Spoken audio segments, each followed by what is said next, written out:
जय हिंद दोस्तों, स्वागत है मेरा यूट्यूब चैनल धीरे स्टडी 2.0 पर। आज हम बात करेंगे जो अभी वर्तमान में लद्दाख में जेनजी प्रदर्शन हो रहे हैं उसके बारे में। हम इसे 3 भागों में बांटकर समझेंगे। पहला, कि आखिर प्रदर्शन क्यों हो रहे हैं। दूसरा, इन्हें लीड कौन कर रहा है और इसका मकसद क्या है। और तीसरा, कि आखिर इन्हें जेनजी प्रदर्शन क्यों कहा जा रहा है। क्या नेपाल की तरह इंडिया में भी कुछ उसी तरह के प्रदर्शन किए जाएंगे और इससे कुछ बड़ा होने वाला है। पहला, कि आखिर वहाँ प्रदर्शन क्यों हो रहा है। देखो, जब से जम्मू कश्मीर और लद्दाख को यूनियन टेरेटरी बनाया गया है तभी से यह प्रदर्शन हो रहे हैं। वहाँ के जो सोशल एक्टिविस्ट हैं सोनम वांगचुक, उनका कहना है कि जिस तरह से जम्मू कश्मीर में उन्हें एक मुख्यमंत्री दिया गया है, बनाया गया है वहाँ के लोगों की समस्याओं को सुनने के लिए, उसी तरह से लद्दाख में भी कुछ ऐसे लोगों को खड़ी किया जाए या सरकार यहाँ भी उसी तर्ज पर इलेक्शन कराए ताकि यहाँ के लोगों को समस्या के समाधान किया जा सके। और दूसरा, कि यहाँ जो लद्दाख के कुछ क्षेत्र हैं उन्हें 6th शेड्यूल में डाला जाए।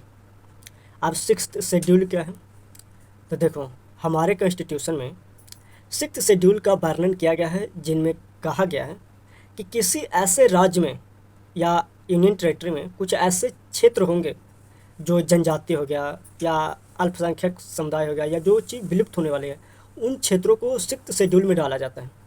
इसके अंतर्गत कुछ कमेटी बनाई जाती है जिनमें स्थानीय लोगों का ही जगह होता है उसमें, यानी स्थानीय लोग ही उसमें खड़े होते हैं और उन्हीं के पास सारा अधिकार होता है।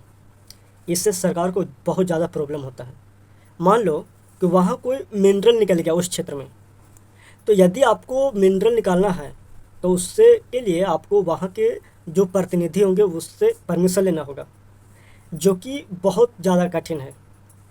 इसीलिए सरकार लद्दाख को 6th शेड्यूल में नहीं डालना चाहती है, क्योंकि वहाँ जो सौर ऊर्जा की जो अपार भंडार है और सरकार नहीं चाहता है कि इन्हें 6th शेड्यूल में डालकर इनका जो हकदारी है वो लद्दाख के लोगों को पास दिया जाए, जिससे आगे चलकर बहुत ज़्यादा प्रॉब्लम होगा।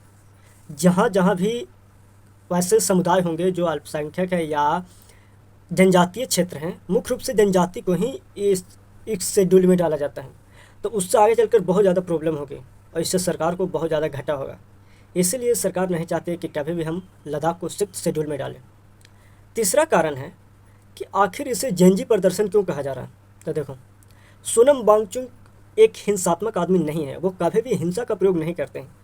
जैसा कि आपने देखा होगा कि जैसे ही लद्दाख में हिंसा भड़की, उन्होंने अपना जो अनशन रखा था 10 सितंबर से आज तक जो चल रहा था उसे तोड़ दिया और उन्होंने अपना जो प्रदर्शन है उसे वापस ले लिया कि हम प्रदर्शन नहीं कर रहे हैं, हमने जो भी एक अहिंसावादी जो रूप अपनाई थी उसी पर हम कायम हैं। और ये जो तोड़ फोड़ आगजनी हुई है बीजेपी कार्यालय में या और कहीं भी, तो उससे वो दरकिनार कर रहे हैं, वो कभी भी हिंसा के पक्ष में नहीं है और इस चीज़ के लिए वो इसे अपने आप को इस हिंसा से अलग कर रहे हैं इस प्रदर्शन से। अब देखना ये होगा कि क्या जेनजी जो प्रदर्शन कर रहे हैं वहाँ वो नेपाल के तर्ज पर इंडिया में भी और जगह फैल जाएंगे या सिर्फ वहीं तक सीमित रहेंगे। अब आगे जो भी न्यूज़ होगा मैं आपको बता दूंगा। आपको कैसा लगा आप ज़रूर बताइएगा और ये भी बताइए कि क्या कुछ लोग हैं या कुछ ऐसे चीज़ें हैं जो हमारे बीच घट रही है जो हमें देखने की ज़रूरत है, क्योंकि जिस तरह नेपाल बांग्लादेश में हुआ हो सकता है इंडिया में भी हो, क्योंकि यहाँ भी बहुत सारे ऐसे कारण हैं जिससे हो सकता है। प्रदर्शन लोकतंत्र की बहुत अच्छी चीज़ है, लेकिन इस तरह से नहीं कि हमें ही नुकसान दे, हम सरकारी संपत्तियों को जलाते जाएं जिससे आगे चलकर हमें ही नुकसान होगा।